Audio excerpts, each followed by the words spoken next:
So, so in relation to that, the first idea is stories really matter. Tell great stories. Speak passionately about the things that matter to you. If you can, amplify and use the voices of the people that are impacted by your work, because they actually can speak in a much more authentic way about the work than you can. And if you can't tell good stories, then partner with people who can. If you don't have the capacity to do that, then partner with people who can tell great stories. There's some amazing research coming out right now, leading edge kind of brain science research about what happens when data hits a story in the brain. And if a story in a frame is one way and data comes in that completely contradicts it, data's dead. Story wins every time. And the Republicans in the U.S. figured this out a long time ago. There's some great books on framing, and it's stories matter, frames matter, and setting the frame matters, and telling people and reaching their hearts as well as their minds by balancing that data with the story. I'm not saying just go into like touchy-feely fundraising stories all the time.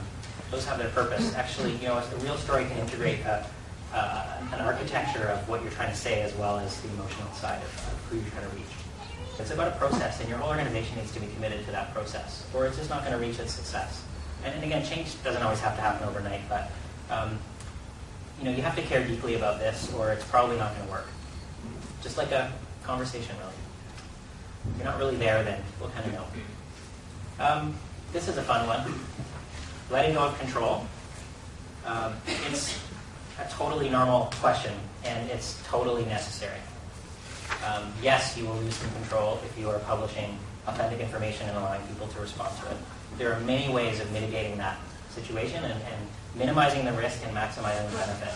But there is no question that there's going to have to be a shift in how we look at communicating and organizing and engaging with the outside world, and letting go of some of that control, collaborating, not dominating, and actually trusting that the people have something to offer, which is a big one. Do we trust that the people who aren't the experts in our field actually have something useful to offer about the situation that we're finding ourselves in?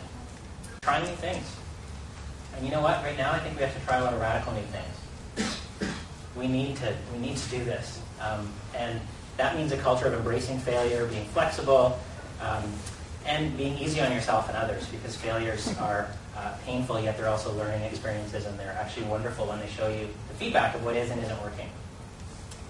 So, and this is an interesting one around experimenting and listening is integrating new energy, particularly from the youth sector and from the corporate sector. It's great to see a number of people of different age groups, but there's such a huge upwelling of energy from youth movements and also from the corporate sector. I don't know how many of you saw this on Friday in the Globe and Mail. The Royal Bank is doing that. I don't know anything about this, whether it's good or not, but the fact is they're investing $50 million in a 10-year global campaign on water conservation and water awareness. This is the Royal Bank of Canada.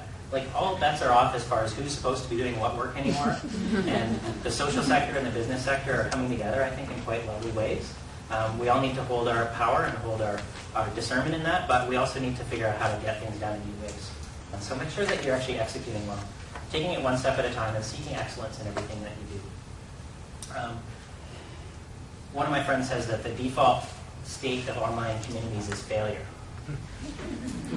Those are not good odds to start with. So let's really make sure we're learning from others, we're asking for help, we're engaging advisors, we're building networks of friends that can give us feedback on things.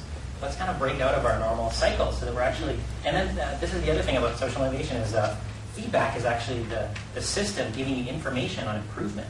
We're so scared of feedback. I was scared when my business was in trouble to ask my customers what was working and wasn't working. It scared me to death. But it gave me the seeds that I needed to grow new trees in the forest, which is a natural cycle of life of creative destruction.